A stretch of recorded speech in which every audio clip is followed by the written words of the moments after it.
Kerala hotel and restaurant association Kollam ജില്ലാ committee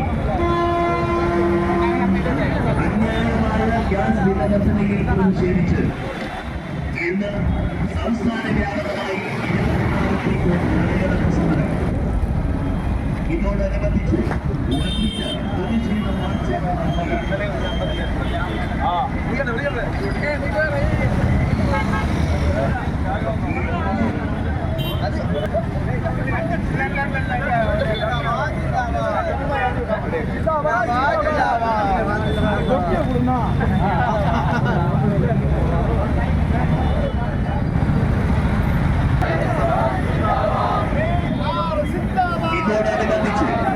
പ്രതിഷേധ March ജില്ലാ പ്രസിഡന്റ് അധ്യക്ഷത വഹിക്കുന്നു. ശ്രീ ബിനുദാസ് KHRA ജില്ലാ സെക്രട്ടറി സ്വാഗതവും കൊല്ലത്തിന്റെ പ്രിയങ്കരനായ മേയർ ശ്രീ AK ഹഫീസ് ഉദ്ഘാടന കർമ്മവും നിർവഹിക്കുന്നു.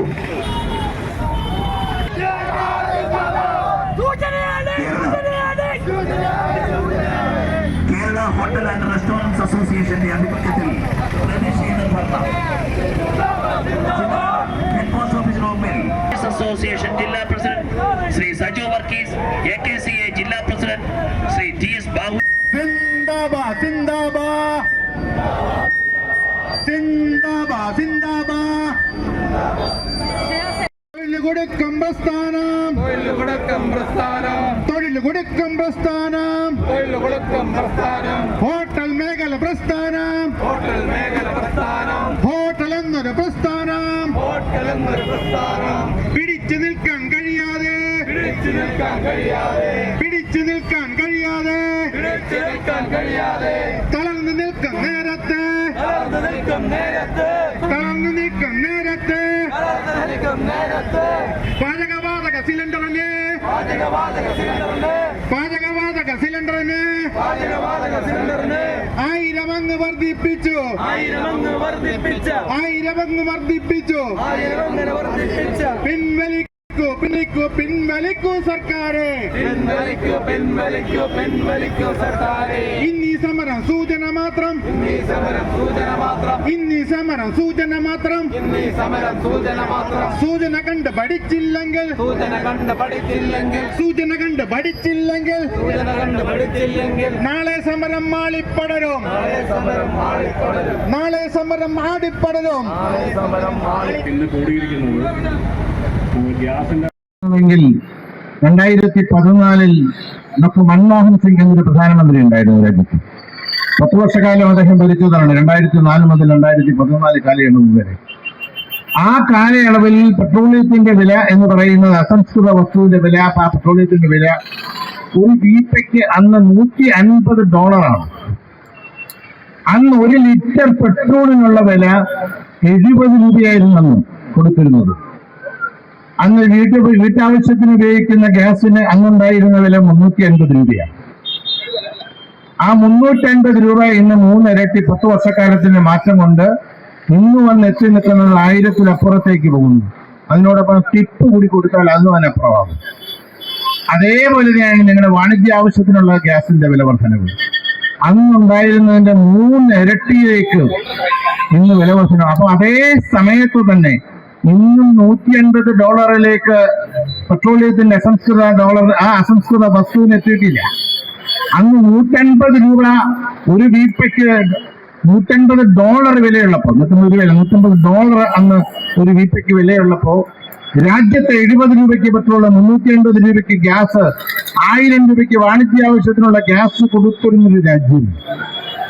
നിർഭാഗ്യവശാൽ നമ്മുടെ നാട്ടിലിപ്പോ എത്രയും പെട്ടെന്ന് കച്ചവടവൽക്കരിക്കാൻ കഴിയുന്നതാണ് നമ്മുടെ മതത്തിന്റെ പേരിലുള്ള രാഷ്ട്രീയം.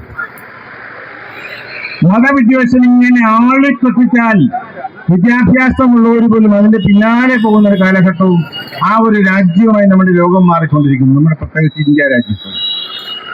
അമേരിക്ക എന്ത് പറയുന്നു, അമേരിക്ക എന്താഗ്രഹിക്കുന്നു, പറയുന്നതിന് മുമ്പ് അനുസരിക്കാൻ കഴിയുന്ന ഒരു ഭരണ നേതൃത്വം രാജ്യം ഭരിക്കുന്നത് കൊണ്ടുള്ള വിപത്ത് തന്നെയാണ് ഇതിനൊക്കെ കാരണമെന്ന് എല്ലാവരും തുറന്ന് സമ്മതിക്കേണ്ടി വരും. അതിന് രാഷ്ട്രീയമുണ്ടെന്ന് എനിക്ക് തോന്നുന്നില്ല. നിങ്ങൾ ഓരോരുത്തരും വിഷയങ്ങൾ പരിശോധിച്ചു നോക്കിയാൽ സാധാരണഗതിയിൽ പെട്രോളിയം ഉൽപ്പന്നങ്ങൾക്ക് ആ ഉൽപ്പന്നങ്ങൾക്ക് വില കൂടണമെങ്കിൽ അതിന്റെ അസംസ്കൃത വസ്തുവായ പെട്രോളിയത്തിന്റെ വില അതിനനുസരിച്ച് ഉയരണം. അങ്ങനെ ആയിരുന്നുവെങ്കിൽ അന്ന് $150 ഒരു ലീറ്റർ പെട്രോളിയത്തിന് വിലയുള്ളപ്പോൾ 70 രൂപയ്ക്കും 350 രൂപ ഗ്യാസിനും 1000 രൂപ വാണിജ്യാവശ്യത്തിലുള്ള ഗ്യാസിനും നൽകിയിരുന്ന രാജ്യത്ത് ഇന്ന് അതിന് 3 ഇരട്ടി വരുമ്പോഴും എന്ത് മാറ്റത്തിന്റെ പേരിൽ ആർക്കും പ്രതികരിക്കാൻ തയ്യാറില്ല. ഞാനും നിങ്ങളും പ്രതികരിക്കുന്നില്ല. വിഷയം, പ്രധാനപ്പെട്ട വിഷയം, നമ്മളിത് രാഷ്ട്രീയമായി മാത്രം കാണരുത്. ഇത് രാജ്യത്തിന് പ്രധാനപ്പെട്ട ഒരു വിഷയമാണ്. ഇത് നിങ്ങൾ ഓർത്ത് ഹോട്ടലുകാരിൽ നടത്തുന്ന ഹോട്ടലുകാർക്ക് മാത്രമല്ല പ്രശ്നം.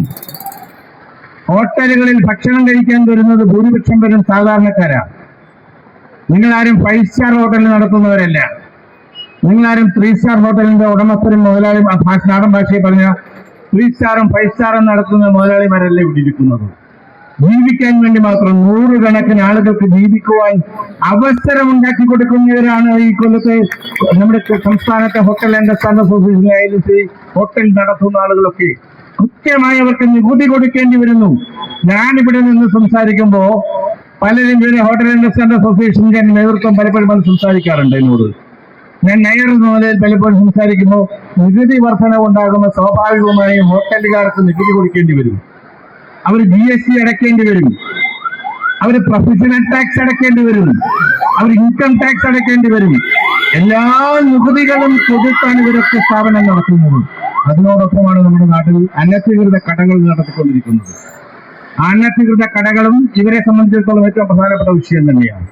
ഇതൊക്കെ ഞാൻ ആമുഖമായി സൂചിപ്പിച്ചതുപോലെ ഈ ഹോട്ടലുകളിലൊക്കെ കയറി വരുന്ന ഭക്ഷണം കഴിക്കാൻ വരുന്നവർ സാധാരണക്കാരാണ്.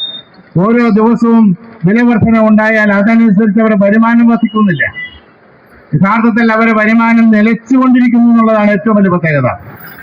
സാധാരണ മനുഷ്യന്റെ വരുമാന വർധനവില്ലെന്ന് മാത്രമല്ല, മുൻതലകളിൽ അവർക്കുണ്ടായിരുന്ന വരുമാനം കുറഞ്ഞു ഓരോ ദിവസവും പട്ടിണി രാജ്യമായി നമ്മുടെ നാട് മാറിക്കൊണ്ടിരിക്കുന്നു. നിങ്ങൾ ഒരു 3 വർഷക്കാലം കഴിയുമ്പോൾ രാജ്യത്തിന്റെ ദയനീയ അവസ്ഥ നിങ്ങൾക്ക് അറിയാൻ പോകുന്നു. ഇവിടെ സാമ്പത്തികമായി തകർന്നടിഞ്ഞിരിക്കുന്നു. ഇന്ത്യ മാത്രമല്ല, അമേരിക്ക പോലും സാമ്പത്തികമായി തകർന്നടിഞ്ഞ രാജ്യമാണ്. അമേരിക്ക ആഗ്രഹിക്കുന്നത് അവർ മനസ്സിൽ കാണുമ്പോൾ ഇവിടെ പ്രവൃത്തിയിൽ ചെയ്യുന്ന ആളുകളാണ് നമ്മുടെ ഇവിടെ രാജ്യം ഭരിക്കുന്നത്. അമേരിക്ക ആഗ്രഹിക്കുന്നതിനനുസരിച്ച് മാത്രം മുന്നോട്ട് പോകാൻ കഴിയുന്ന ഒരു ഭരണ സംവിധാനം. അതുകൊണ്ട് തന്നെയാണ് നമ്മൾ യഥാർത്ഥത്തിൽ ആരാണ് ഇതിന് ഉത്തരവാദി? ആവശ്യം നമുക്ക് ഈ പ്രസ്ഥാനങ്ങളെല്ലാം നടത്തിക്കൊണ്ടുപോകണം. കാരണം ഞങ്ങൾ രാവിലെ എണീച്ച് കൊണ്ടുപോകുന്ന ഈ തൊഴിൽ മേഖല ഞങ്ങൾക്ക് ഒരുപാട് ബാധ്യതയിൽ ഓടിക്കൊണ്ടിരിക്കുകയാണ്. കാരണം തൊഴിലാളികൾക്ക് ശമ്പളം കൊടുക്കണം. രാത്രികാലങ്ങളിൽ മിച്ചമായി കിട്ടുന്നത് ഞങ്ങളുടെ പ്രയാസം കണ്ണുനീര് മാത്രമാണ്. ഇന്നലെ ഒരു കടയിൽ ചെന്നപ്പോൾ, വേറെ അടുത്ത ഒരു കടയിൽ ചെന്നപ്പോൾ അടച്ചിട്ടിരിക്കുന്നത് എന്താണ്? തൊഴിൽ നനഞ്ഞാന്ന് വരെ നമുക്ക് കഴിഞ്ഞ ആഴ്ച വരെ ഞങ്ങൾ ചെയ്തു. ഇനി വയ്യ. ഈ മേഖല അങ്ങനെ അത്രത്തോളം പ്രയാസപ്പെട്ട് ജീവിക്കുന്ന ഒരു മേഖലയാണ്. സർക്കാരുകൾക്ക് അടിയന്തരമായി എന്ത് വിഷയങ്ങൾ വന്നാലും ഹോട്ടൽ മേഖല അല്ലെങ്കിൽ ഫുഡ് പ്രൊഡക്ഷൻ യൂണിറ്റുകൾ, ബേക്കറി അല്ലെങ്കിൽ മറ്റേത് മേഖലയായാലും ഉടനെ ബാധിക്കുന്നത് നമ്മളെയാണ്. തീർച്ചയായും ഈ സമരങ്ങൾ ഇത്രയും ജനത കൂടി നമുക്ക് വലിയ വൻ വിജയമാക്കി തന്ന എല്ലാ മേഖലയിലുള്ള നമ്മുടെ അസോസിയേഷനും CTയുടെ മെമ്പറും പ്രസിഡന്റും നമ്മുടെ വ്യാപാരി വ്യവസായിയുടെ സമിതി പ്രസിഡന്റും ആരെയും ബുദ്ധിമുട്ടിക്കണമെന്നുള്ള ആഗ്രഹമല്ല. ഇന്ന് കേരളത്തിന്റെ എല്ലാ ഭാഗങ്ങളിലും 24 മണിക്കൂർ നമ്മൾ കടയടച്ചുകൊണ്ട് ഒരു സമര പ്രഖ്യാപനം നടത്തി. സംസ്ഥാന നേതൃത്വത്തിൽ 14 ജില്ലകളും ഒറ്റക്കെട്ടായി പറഞ്ഞു ഞങ്ങൾ എല്ലാവരും അടച്ചിട്ട് കൊണ്ടുവരുന്ന സമരം പ്രഖ്യാപിക്കണമെന്ന്. അതാണ് ഇന്ന് ഞങ്ങൾ എല്ലാവരും ഒന്നിച്ചു നിന്ന് ഞങ്ങളുടെ ഈ 3-4 ദിവസം കൊണ്ട്, കാരണം 29-ാം തീയതി തീരുമാനിച്ച തീരുമാനത്തില് 4-ാം തീയതി ഇലക്ഷൻ കഴിഞ്ഞ് 5-ാം തീയതി നമുക്ക് ചെറിയൊരു വിശ്രമം കഴിഞ്ഞതിന് ശേഷം 6-ാം തീയതി നമ്മൾ ഈ ഒരു പരിപാടി ആസൂത്രണം ചെയ്തത്. നിങ്ങൾ എല്ലാവരും മനസ്സിലാക്കണം, നമ്മളുടെ മേഖല വളരെ പ്രയാസം നേരിടുന്ന ഒരു മേഖലയാണെന്ന് നിങ്ങൾ എല്ലാവരും മനസ്സിലാക്കണം. തൊഴിലാളികളുടെ പ്രശ്നങ്ങളായാലും മറ്റ് ഉദ്യോഗസ്ഥരുടെ പ്രശ്നങ്ങളായാലും എവിടെന്ത് വിഷയങ്ങളുണ്ടായാലും ഏതെങ്കിലും ഭക്ഷണം കിട്ടി. ഈ അടുത്ത സമയത്ത് പലവൂരിന് ഈ അടുത്ത സമയത്ത് നിങ്ങൾക്കൊക്കെ അറിയാവുന്നതാണ്, ഭക്ഷണം മീൻ കഴിച്ച് അദ്ദേഹത്തിന് ഫുഡ് പോയിസൺ അടിച്ചു. കഴിഞ്ഞ ആഴ്ച റിപ്പോർട്ട് വന്നപ്പോൾ അത് ഭക്ഷ്യവിഷബാധ അല്ല. ഇതൊക്കെയാണ് നമുക്ക് കിട്ടുന്ന കാര്യം. പത്രമാധ്യമങ്ങൾ ആദ്യമേ നമുക്ക് അതിന്റെ നിജസ്ഥിതി മനസ്സിലാക്കാതെ എല്ലാ മേഖലയിലും അതിന്റെ റിപ്പോർട്ടുകൾ പോകുന്നു. ആ സ്ഥാപനം ഇന്ന് ഓടിച്ചുകൊണ്ട് പോകുന്ന കാരണം ഒരു മേഖല 10 15 അല്ലെങ്കിൽ 20 പേര് ആ സ്ഥാപനത്തിൽ നിന്നിട്ട് അവർക്ക് തൊഴിൽ കൊടുക്കാൻ അവസാനം അവരെ എങ്ങനെയൊക്കെ കരകയറ്റണം എന്നുള്ളതാണ് ചിന്തിക്കുന്നത്. രാജ്യത്തെ അതിന്റെ പ്രസിഡന്റിന് നെതന്യാഹു എന്ന് പറയുന്ന ഇസ്രായേൽ എന്ന് പറയുന്ന ഒരു രാജ്യത്തിന്റെ പ്രസിഡന്റിന് അദ്ദേഹത്തിന് നിലനിൽപ്പില്ലാതെ വന്നപ്പോൾ ഏതെങ്കിലും ഒരു രാജ്യവുമായിട്ട് അല്ലെങ്കിൽ ഏതെങ്കിലും രീതിയിലുള്ള ഒരു യുദ്ധം അല്ലെ ആക്രമണം നടത്തിയെങ്കിൽ മാത്രമേ അദ്ദേഹത്തിന് നിലനിൽക്കാൻ കഴിയുമെന്നുള്ള വിവരമുള്ള അദ്ദേഹം ഈ ലോകത്തിന്റെ മുതലാളി എന്നറിയപ്പെടുന്ന ഏത് കാര്യത്തിലും സാമ്പത്തികമായിട്ടായാലും ആയുധ സമാഹരണത്തിന്റെ കാര്യത്തിലായാലും മറ്റെന്ത് കാര്യത്തിലും UN ഉൾപ്പെടെയുള്ള കാര്യത്തിൽ ലോക മുതലാളിത്വം വഹിക്കുന്ന അമേരിക്കയിലെ ഇപ്പൊ പറയുന്ന പിന്നെ പറയാത്ത ഒരു പ്രസിഡന്റുമായിട്ട് ചേർന്ന് വളരെ ലാഘവത്തോടുകൂടി ആരംഭിച്ച ഇറാൻ എന്ന രാജ്യത്തെ ആക്രമിച്ചുകൊണ്ട് ആരംഭിച്ച യുദ്ധമാണ്. നമുക്കറിയാം, ആദ്യം ചെയ്തു തന്നെ ഇറാൻ എന്ന രാജ്യത്തിന്റെ പരമോന്നത നേതാവായ ശ്രീ അയത്തുള്ള ഖൊമേനി എന്ന് പറയുന്ന ആ അദ്ദേഹത്തെ കൊലപ്പെടുത്തിക്കൊണ്ടാണ്. തീർച്ചയായിട്ടും സ്വാഭാവികമായിട്ടും ആ രാജ്യം തിരിച്ചടിക്കുക എന്നുള്ളത് ഒരു തർക്കവുമുള്ള കാര്യമില്ല. പെട്ടെന്ന് തിരിച്ചെടുക്കാമെന്നുള്ള രീതിയിൽ ഈ അമേരിക്കയും ഇസ്രയേലും കൂടെ ചേർന്ന് നെതന്യാഹു കൂടി ചേർന്ന് ഇറാനെ ആക്രമിച്ചപ്പോൾ അതിശക്തമായ രീതിയിൽ അവരതിനെ പ്രതിരോധിച്ചുകൊണ്ട് നിൽക്കുന്നു. ഇപ്പോഴും അത് തുടരുന്നു. യുദ്ധം ആരംഭിച്ച നെതന്യാഹു എന്ന് പറയുന്ന നേതാവ് അദ്ദേഹം വേറൊരു രാജ്യത്തോട്ട് യുദ്ധത്തിൽ പോയിരിക്കുന്നു, ലെബനൻ എന്ന് പറയുന്ന സ്ഥലത്ത്. ഇപ്പോൾ യാതൊരു പറയുന്ന വാക്കുകൾക്ക് യാതൊരു വിലയുമില്ലാത്ത ട്രംപ് എന്ന് പറയുന്ന അമേരിക്കൻ പ്രസിഡന്റ് പേരിൽ അയാൾ മാത്രമാണ്, അദ്ദേഹം മാത്രമാണ് ഈ യുദ്ധം വാണിജ്യങ്ങളും മറ്റതും ഒക്കെ അയാൾക്ക് മുന്നോട്ട് കൊണ്ടുപോയിക്കൊണ്ടിരിക്കുന്നത്. ബന്ധപ്പെട്ട് ലോകവ്യാപകമായ വ്യാപാരങ്ങളും അല്ലെ കപ്പലുകൾ അടുത്തുകൊണ്ടിരിക്കുന്ന കപ്പലുകൾ വന്നുകൊണ്ടിരിക്കുന്ന ഏറ്റവും വലിയ കടലെടുത്ത് അതിലേക്കൂടാണ് നമ്മുടെ ലോകത്തിലെ എല്ലാ പെട്രോളിയം പ്രോഡക്ട്സും തുടങ്ങി മറ്റെല്ലാ ഉൽപ്പന്നങ്ങളും പോകുന്ന കപ്പലുകൾ പോകുന്നത്. അവരാദ്യം ചെയ്തത് അത് അടച്ചു എന്നുള്ളതാണ്. ആ ഹോർമുസ് കടലെടുപ്പിന്റെ ആ സ്ഥലത്തിന്റെ ഉടമസ്ഥാവകാശികളെ ആ കടലിന്റെ ഉടമസ്ഥാവകാശികളായ ഇറാൻ എന്ന രാജ്യം ആ കടലെടുപ്പ് അടയ്ക്കുകയുണ്ടായി. അപ്പം നമ്മൾ ഇന്ത്യ രാജ്യത്തിന് വരുന്ന കപ്പലുകൾ ഉൾപ്പെടെയുള്ളവരെല്ലാം അവിടെ കുടുങ്ങുകയും അങ്ങനെ പെട്രോളിയം പ്രോഡക്ട്സ് നമുക്കറിയാം, നമ്മുടെ രാജ്യം 80% പെട്രോളിയം പ്രോഡക്ട്സ് വെളിയിൽ നിന്ന് വരുത്തുന്നതാണ്. അപ്പൊ അങ്ങനെ ബ്ലോക്ക് വന്നപ്പോഴത്തേക്ക് നമുക്ക് ക്ഷാമമുണ്ടായി, സ്കെർസിറ്റി ഉണ്ടായി, അത് യാതൊരു തർക്കവുമില്ല. പക്ഷെ നമ്മളിവിടെ വഞ്ചിതരായ ആണ് ഞാൻ പറയാൻ ഉദ്ദേശിക്കുന്നത്. അങ്ങനെ ഹോർമുസ് കടലെടുത്ത് അടച്ചതിന്റെ പിറ്റേന്ന് മുതൽ അടുത്ത ദിവസം മുതൽ നമ്മുടെ രാജ്യത്ത് LPGക്ക് റെസ്ട്രിക്ഷൻ ഉണ്ടായി, നിയന്ത്രണം ഏർപ്പെടുത്തി. നമുക്കെല്ലാം അറിയാം, ഗാർഹിക LPGക്ക് 25 ദിവസത്തിൽ ഒരിക്കൽ മാത്രമേ ബുക്ക് ചെയ്യാൻ കഴിയുകയുള്ളൂ. ഒരു ബുക്കിംഗ് കഴിഞ്ഞാൽ അടുത്ത 25 ദിവസം കഴിഞ്ഞതിന് ശേഷം മാത്രമേ അടുത്തത് കിട്ടുകയുള്ളൂ. ആ അടുത്തത് കിട്ടണമെങ്കിൽ തന്നെ ബുക്ക് ചെയ്ത് 10 ദിവസം കാത്തിരിക്കണം. അപ്പം 35 ദിവസത്തിനാവും ഒരു വീട്ടിലേക്ക് ഒരു സിലിണ്ടർ കൊടുക്കുന്ന രീതിയിലുള്ള റെസ്ട്രിക്ഷൻ ഉണ്ടായി.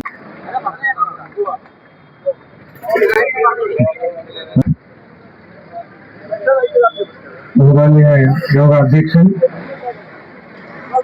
പ്രിയപ്പെട്ട വ്യാപാരി വ്യവസായി സുഹൃത്തുക്കളെ, നാട്ടുകാരെ, ഹോട്ടൽ ആൻഡ് റെസ്റ്റോറന്റ് അസോസിയേഷന്റെ ആഭിമുഖ്യത്തിൽ സംസ്ഥാന വ്യാപകമായി ഒരു കടയടപ്പ് സമരം നടക്കുകയാണ്.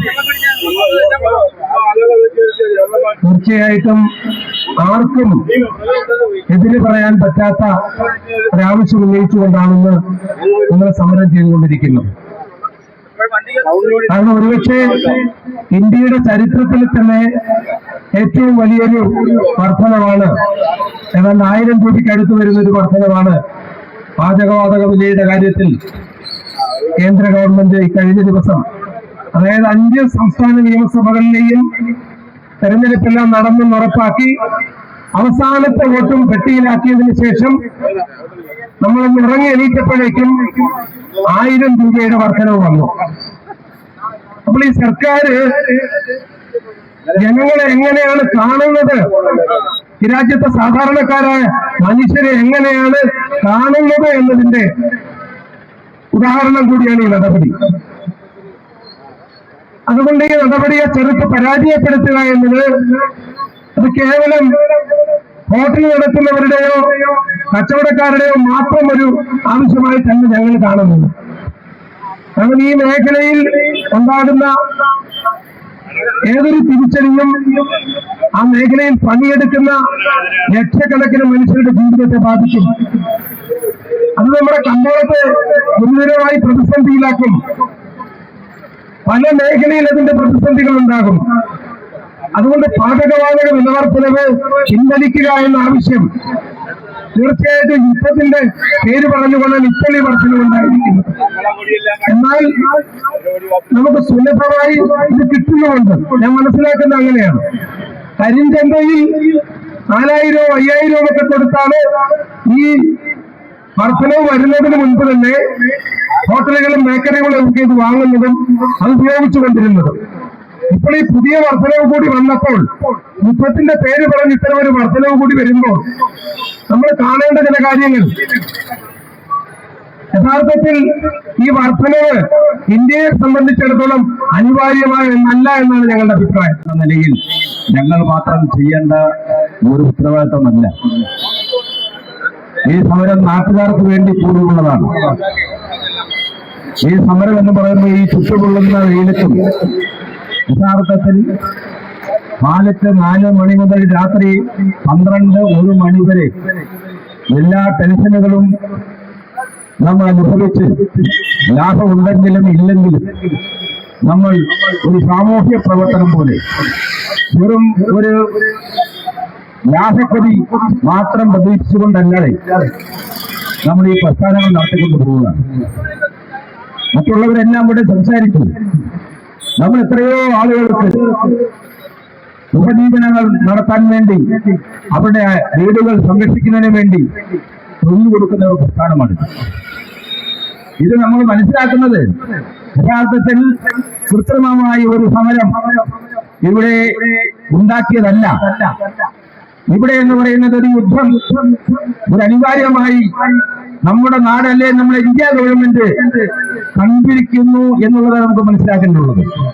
യുദ്ധം പ്രഖ്യാപിച്ച ഉടൻ തന്നെ അവർ ഈ പറയുന്ന ഗ്യാസിൻ്റെതായാലും മറ്റല്ല ഇതര ഉൽപ്പന്നങ്ങളുടെ ആയാലും വിലകൾ വർദ്ധിപ്പിക്കാൻ വേണ്ടി അനധികൃതമായി അവർ തടഞ്ഞു വെക്കുകയും അത് സ്റ്റോക്കില്ല എന്ന് വരുത്തി തീർക്കുകയും ഒക്കെ ചെയ്തുകൊണ്ട് ഘട്ടം ഘട്ടമായി നമ്മളെ ഈ നട റോഡിലിട്ട് വലിച്ചിഴക്കുന്നതിന് തുല്യമായിട്ടാണ് ഇത്രയും വിലവർധന ഉണ്ടാക്കിക്കൊണ്ട് എന്തൊരു ചിന്തയാണ് ഈ വിലവർദ്ധിക്കുന്ന ആളുകളുടെ ചിന്താ മണ്ഡലങ്ങളിൽ പ്രവർത്തിക്കുന്നതെന്ന് നമുക്ക് മനസ്സിലാവുന്നു. ചിലപ്പോൾ ചിലര് പറയും, നിങ്ങൾ എന്തിനാണ് ഇത്ര ബേജാറാകുന്നത്? ഉൽപ്പന്നങ്ങൾക്ക് വില കൂടുന്നു, അല്ലെ ഗ്യാസിന് വില കൂടുന്നു, നിങ്ങൾക്ക് വില കൂട്ടിയാൽ പോരെ. അപ്പോൾ നമ്മൾ അവരോട് പറയുന്നത് അതല്ല. ഞങ്ങൾ ഇവിടെ സാമൂഹിക പ്രതിബദ്ധതയുള്ള ആളുകളാണ്. ഞങ്ങൾ വെറും ലാഭക്കൊതി മാത്രം പ്രതീക്ഷിച്ചുകൊണ്ട് നടത്തുന്ന പ്രസ്ഥാനങ്ങളല്ല. ഒട്ടനവധി ആളുകൾക്ക്, കുടുംബങ്ങൾക്ക് സംരക്ഷണം നൽകിക്കൊണ്ട്, അവർക്ക് തൊഴിൽ നൽകിക്കൊണ്ട് ആ കൂട്ടത്തിൽ ഞങ്ങളെ ഉപജീവനം നടത്തുന്ന ഒരു പ്രസ്ഥാനമായിട്ടാണ് ഞങ്ങൾ കൊണ്ടുവരുന്നത്.